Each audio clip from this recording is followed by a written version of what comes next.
Hey, Crystalline21 here, and I have a few cards laid out here. To be honest, there's 10, 15 cards. But really there's only 1, 2, 3, 4, 5 cards to me I'm talking about. So yeah, let's just jump right in right now.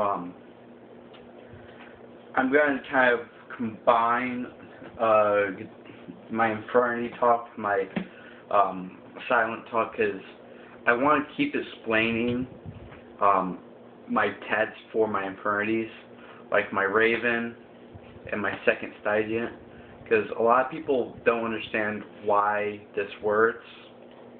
Some people do, some people can see why I do that, but a lot of people won't take a second look at this, and so I kind of want to keep explaining this a little bit.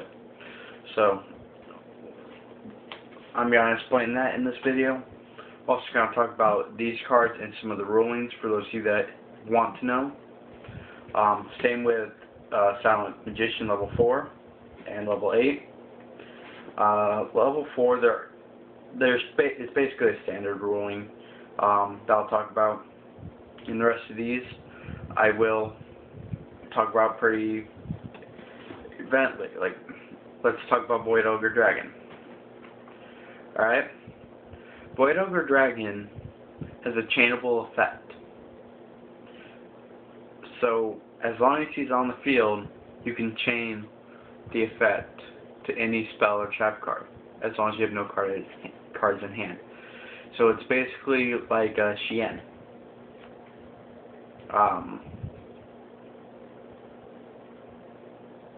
Oh, sorry, I kind of just zoned out there. It's kind of like a Shien in the fact that it can negate once per turn. But there's a little bit more conditions, but it's also a 3000 attack monster and a level 8.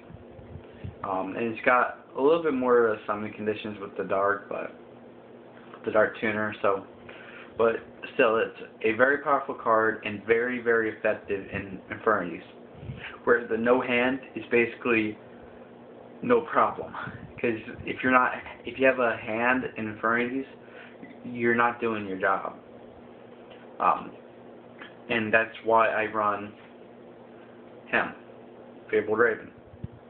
Now, there's a few things that he makes a problem for, and one of the things is he's not a Dark Tuner, since he's a Light Tuner. I can't make Doom Dragon, Void Ogre, I can't make 100 Eyes, so it very limits me on what I can do. But what I can do is make level 5s easier with him. I can make level 6s. I can make level 7s easier because he can change his level. And I can easily go first turn 8 to go for Darkened Dragon. And have a big monster that'll pop their monster if they try to go defensive. Of course, there's a little problem with that, I mean. But let me pull out some of my side deck stuff. Just give me a second here. Some of the stuff that I will use him for are currently Android, because I don't have a, because I'm still working my side deck, I still gotta get a few cards. Dark Highlander, I mean, he's basically, this is how I get Dark Highlander out. And right now, if, it's basically who goes first with, Samurai, and basically, it's like this. If you go first, the first game, you're more likely gonna win, because you can set up before them and make them do stuff. That's basically it. So, I go him. He's pretty good against Samurai since they synchro a lot. It's also good against Fabled. I got a feeling we're going to be seeing a few Fabled decks out there, because Fabled can do a pretty fast deck if people just avoid the OTK. They can still be a pretty fast deck, especially with him. But next one I do is Fabled Raven. just because since I have a Fable tuner, go level 5, and if I go him, I'm pretty sure I need the extra 2 cards, because I have other options I can be doing with them. I can go Gaia Knight, if I need a level 6, but a lot of times, if I'm not synchrony with them, I'll exceed. And it is very easily to go into Mistworm. Mistworm plays a lot easier. Also, I can go into Stygiant, like it was saying before, Dark End. He's really the only level 8 I can go to, besides Stardust, which I don't have Stardust yet. But really, he opens up some plays for me.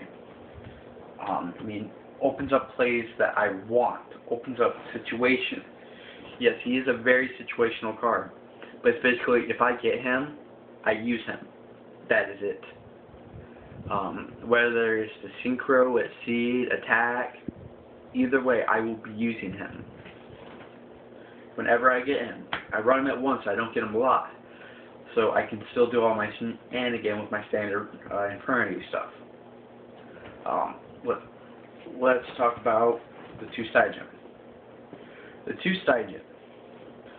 1, DD Crow is present. Dark Smorg is present. It's just stuff to get rid of him.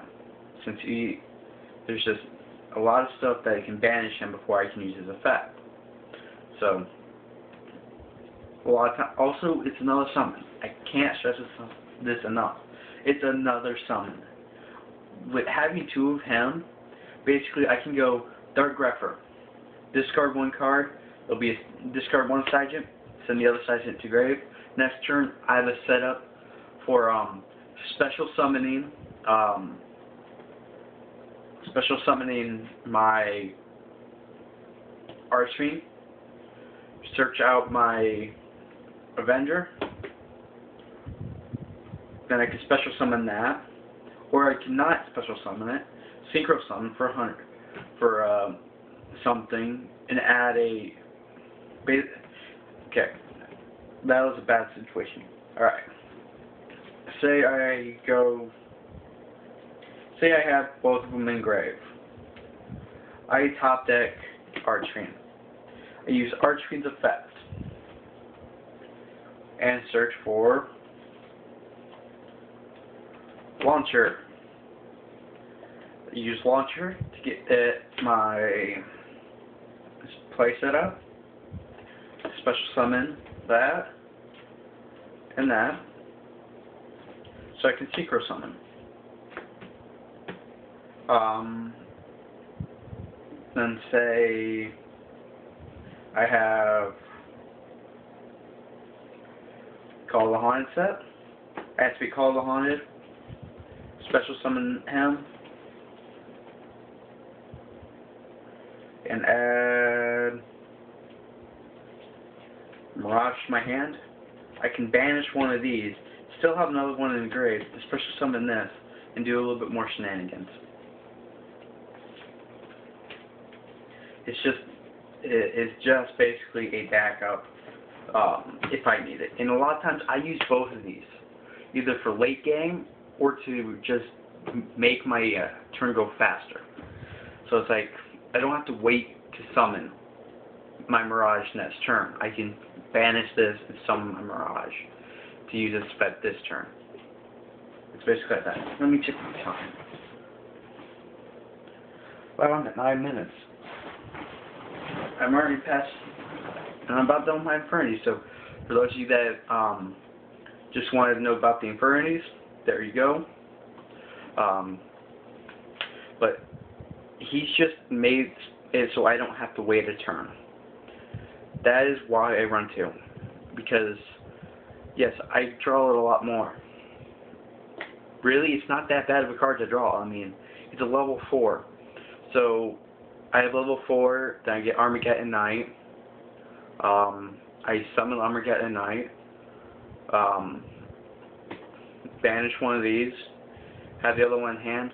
Send him to this one to grave. Then, yeah, I'm getting all. Okay, summon Armageddon Knight. Give me a second here. Alright, so an Armageddon Knight. Send this to grave. Have this in hand. Banish this. Special summon this. Exceed summon. That way I have a defense card out, and I can easily get another one in the grave. Because it's like, I can either use its effect to not get destroyed, or they will destroy it and send both of them to the grave, so I can reuse my Armageddon Knight and use this. So it's basically, it just helps out a little bit. I mean, it gets me another level 4, so I can Exceed Summon a little bit more. I mean, if you want to go a heavy Exceed deck, definitely don't go with this build. But if you want to go with a, because this deck isn't built around the loop, like a lot of decks are. Yes, I can do the loop very easily, but I don't get it off a lot because of all my pets. I'll maybe get Void Ogre, Doom Dragon out, but for me, a finished loop is going Void Ogre, Doom Dragon, then being able to go another. Alright, the loop that I know that I think will be a finish when you actually do the loop is 100 Eyes, Effect, Search, 100 Eyes, Effect, Search. Then you go Void Ogre. Then you can still go Doom Dragon. Because right now you're just using, well, honestly for me, I never go 100 Eyes first. I always go Void Ogre, 100 Eyes, Effect, Search, Special Summon, use some effect to get that back. And that to me is a finished loop, having all 4 of them out. Or instead of the Dark End, you go 2 Void Ogre. But really, that's how I consider finished loop. I don't loop a lot. I don't really like it too much. But for the rest of the video, let's talk about. You know what? I'm gonna make this a 2-part video for those of you that just wanted the Infernity stuff. Then the second part will be linked. So yeah, this is Chris121. Peace.